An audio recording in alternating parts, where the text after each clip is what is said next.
Welcome to the deep dive. We've got some really interesting material you sent over, excerpts from 8, 9, 3rd grade.pdf.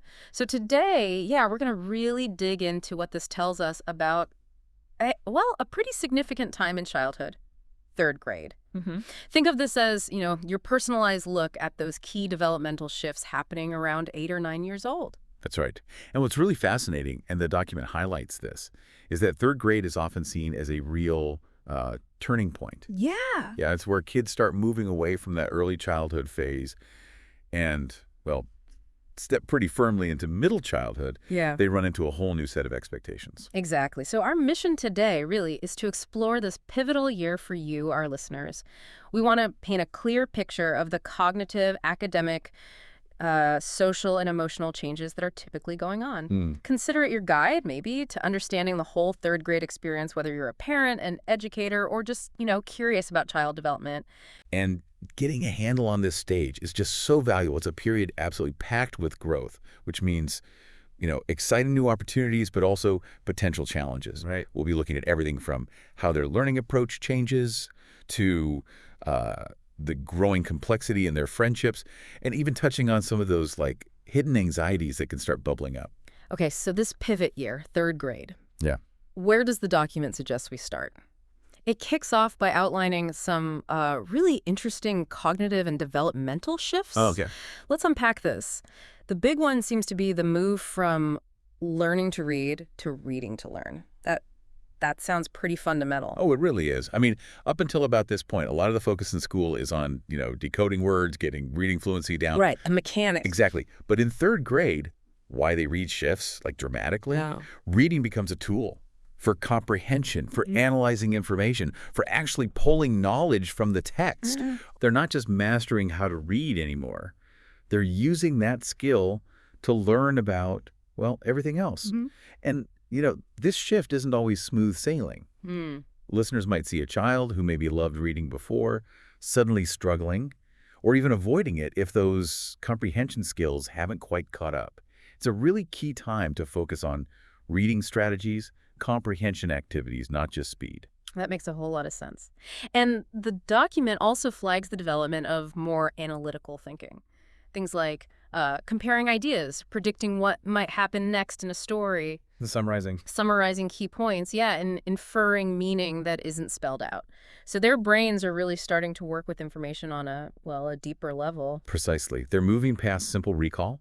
They're actively processing information now, making connections between different ideas, drawing their own conclusions. And what's really interesting here, the document points this out, is the emergence of metacognition. Metacognition. Okay, can you unpack that a bit for us? Sure. Think of it as thinking about their own thinking. The document notes that 3rd graders are starting to become aware of when they don't get something. They might recognize, okay, hold on, I'm not quite grasping this. Ah, right. And they also begin to self-monitor their performance, maybe thinking, oh, I got that problem wrong because I rushed it. This growing self-awareness about their own learning process, that's a huge developmental leap. Wow. Yeah, it's fascinating to think about them gaining that kind of insight into their own learning. So it's not just about getting the answer, but understanding how they got there, right or wrong. Exactly. The document also mentions, though, that this is when kids become more aware of, ability differences between themselves and classmates, and they start feeling more personal responsibility for how they do in school.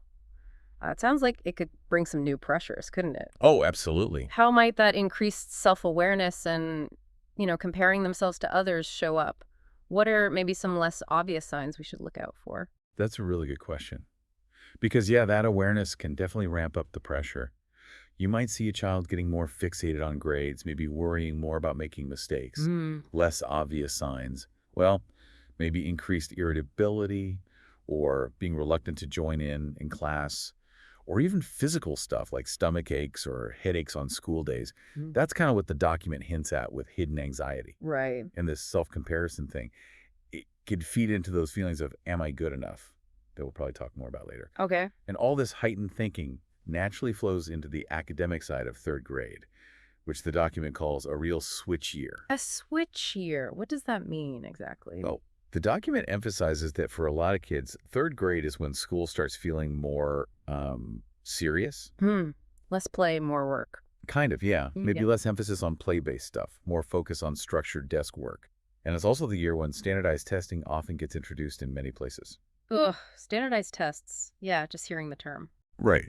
And the document directly mentions the anxiety that can come with it. It talks about kids worrying about being left behind or maybe even having those first feelings of questioning their own smarts, especially if, the earlier grades felt pretty easy. Mm. And interestingly, academic progress in third grade can be all over the map. Some kids might hit a bit of a plateau, while others suddenly make these big leaps forward. It's really a year of very diverse academic journeys. Mm-hmm. So it's important to normalize that, Mm-hmm. Everyone learns at their own pace. Which is why, yeah, the document wisely points out we need to reassure kids about that. It also brings up that really important point again about hidden anxiety. Those headaches, sleep troubles, vague complaints that might actually be signals of school stress. Mm-hmm. It's a good reminder to look past just the obvious worry. The document even touches on some potential sort of gender-related trends in reading, writing, focus, social stuff, how feelings get expressed. Interesting. Yes, it offers some nuanced observations, and it's careful to say these are just general trends, not rules for every kid. Yeah, sure. Like girls might tend towards longer, more narrative writing pieces, while boys might be more talkative but less keen on long writing tasks. Focus-wise, girls might show more ability to sit still longer, whereas boys might find sustained attention harder, especially if they're not super interested in the subject. Okay. Socially, it suggests girls might form tighter emotional bonds in smaller groups. Boys may be more action-based bonding in bigger groups. And emotions. Girls may be more likely to internalize stress. Boys may be showing frustration more outwardly. Right. It's, interesting food for thought. Really highlights the diverse ways kids this age navigate things. It really is. And a crucial point the document makes is to watch out for early dips in self-esteem, especially for kids who were maybe seen as ahead before. Mm-hmm. Facing real challenges for the first time can be unsettling. Definitely. Moving to the core academic themes. Ugh. Wow, it seems like third grade really broadens things out. We're talking understanding text structure, writing multi-paragraph essays, tackling multiplication and division. Mm-hmm. Scientific method. Right, basics of the scientific method, and even concepts of social justice and social emotional learning. That's a big step up in complexity. It truly is. They're building really essential foundation skills across, a whole range of subjects, skills they'll absolutely need going forward. And just as their academic world expands, so does their social and emotional one. Ah, okay. The document highlights a really key development here, getting a stronger moral compass, a greater sense of fairness and justice. That childhood cry of, that's not fair? Oh, yeah. It starts to shift into a more principled understanding of, that's actually wrong. Yes, you can really see that sense of right and wrong clicking in. But the document also points out that this happens just as their friendships get more intricate. We start seeing more potential for exclusive friendships, maybe more emotionally intense bonds forming. Exactly. And this is also when that social comparison thing can really ramp up. You might hear kids comparing themselves constantly. She's the fastest, or never gets anything wrong. It can become a real breeding ground for self-consciousness, about how they perform, where they fit in. And the document notes that peer acceptance just becomes incredibly important at this age. It also, sadly, mentions cliques and exclusion potentially showing up for the first time. Yeah. Sounds like this can lead to kids feeling like they have to hide who they really are or what they like just to fit in with a certain group. It can be a tricky social landscape, for sure. The advice in the document is actually helpful here. It goes beyond just saying, oh, just be yourself, which can feel a bit simplistic. Right. And offers more concrete ways to handle social exclusion. The reminder that a kid doesn't need to be everyone's best friend to feel like they belong. That's such an important message for this age. Yeah, that's good. And the suggestion to approach a child with compassion if they suddenly drop activities they loved or start acting differently instead of jumping to criticism. That's really insightful. That empathetic approach feels crucial. And the document stresses encouraging healthy risk-taking, teaching them how to disagree respectfully, building their emotional literacy, helping them connect feelings to physical sensations. These all sound like vital tools for navigating this more complex social world. The document really nails what a lot of third graders seem to be wrestling with. Am I good enough? Do I belong? Is it safe to show who I really am? Wow, those are deep questions for 8- and 9-year-olds. They really are. And it's interesting how the document ties these emotional and social questions back to the academic stuff. How so? Well, like that shift to reading to learn. If a child struggles with comprehension, reading might suddenly feel less enjoyable, It right? becomes a chore. Exactly. Yeah. Or introducing more abstract math concepts can trip up kids who maybe breeze through basic arithmetic. This is often where you see those silent struggles, kids hiding their confusion or frustration because they're embarrassed.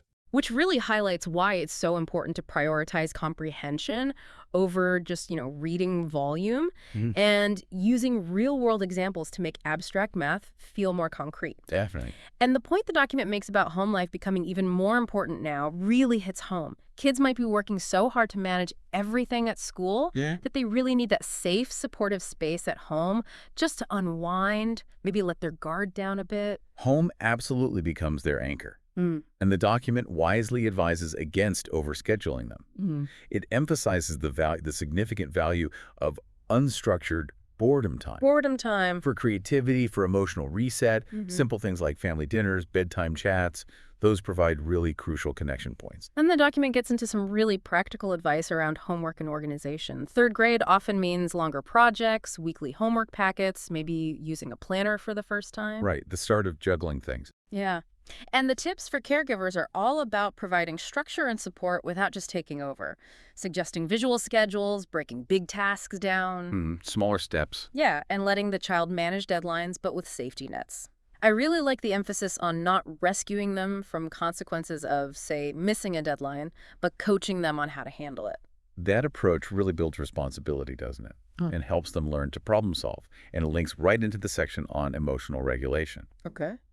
The document points out that while maybe big overt meltdowns become less frequent, the underlying emotional intensity, it's still there. It just might show up differently, maybe as being more withdrawn or irritable, or those physical symptoms we talked about. So hidden feelings again, what does it suggest? Encouraging body awareness, helping them recognize the physical signs of different emotions, creating safe decompression zones at home where they can just chill out, and normalizing all feelings, even the ones we label negative. Yeah, making it okay to feel sad or frustrated. Exactly. These seem like really important strategies for supporting their emotional well-being.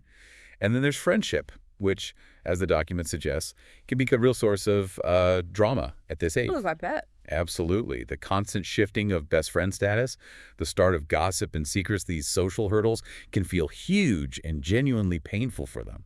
So what can caregivers do?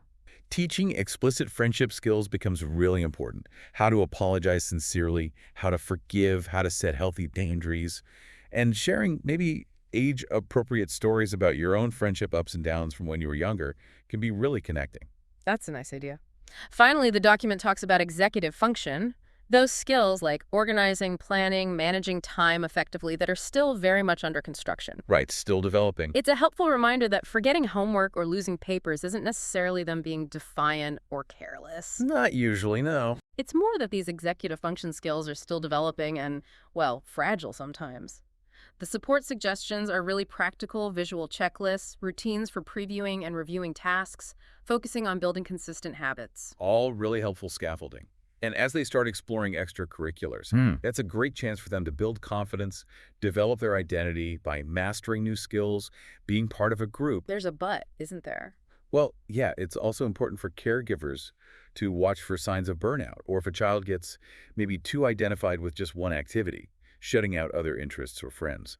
Balance is key. Makes sense. The document also has a really useful section on red flags, doesn't it? Covering things from being really reluctant to go to school, to sudden drops in grades, or just seeming emotionally flat all the time. Yeah, it's a good checklist for parents and educators, things that might need a closer look, or maybe professional input. And the What to Introduce This Year section gives concrete ideas for building essential skills, like study habits, resilience, time management, being responsible online, advocating for themselves. It all kind of circles back to that shift in the caregiver's role, So. moving from being the constant director, the guide for everything, to becoming more of a supportive partner, empowering the child to navigate challenges, figure things out, but still providing that safety net and encouragement. Right, letting them try and maybe stumble a bit, but being there. Exactly. The parent reflection prompts at the end are really insightful too, asking caregivers to think about whether they're creating a space where it's okay to struggle and valuing effort over just the final grade. That big picture reminder really sums it up well. Third grade isn't just about checking off academic boxes. It's fundamentally about building that toolkit skills, resilience that they'll need for all the challenges, changes, and connections life throws at them. So yeah, let's try and pull together the key takeaways for this deep dive. Third grade really is a significant transition. You see more independence, more responsibility, alongside those bigger academic demands. And cognitively, that huge shift from learning to read to reading to learn, plus more sophisticated analytical thinking starting to emerge. Academically, it can definitely be a switch here. Potential new pressures, standardized tests might appear, causing anxiety. Socially, emotionally, their sense of right and wrong gets sharper, but peer relationships get trickier. Social comparison really kicks in. Yeah, and we might see kids starting to kind of mask their true feelings Yeah. to try and fit in. And we have to remember those executive function skills organization planning, they're still a work in progress. Absolutely. Home life becomes that vital support system, and believe it or not, that boredom time is actually really valuable. Right. And the caregiver's role changes, less directing, more partnering, fostering problem solving, ensuring emotional safety. And right at the heart of it all, like the document highlights so well, are those third graders grappling with those big questions. Am I good enough? Do I belong? Is it okay to be me? Wow, yeah. Which brings us to a final thought for you, our listeners. Thinking about this pivotal year and that big picture reminder for caregivers, how can we, as the adults, actively help the kids in our lives build that really robust toolkit? The toolkit for life, not just third grade. Exactly, for navigating challenges, change, connection. Think beyond just the academics. What are those really crucial tools, of the essential skills, the ways of being that will truly set them up for lifelong learning, strong relationships, and, well, just overall well-being? That's definitely something worth reflecting on.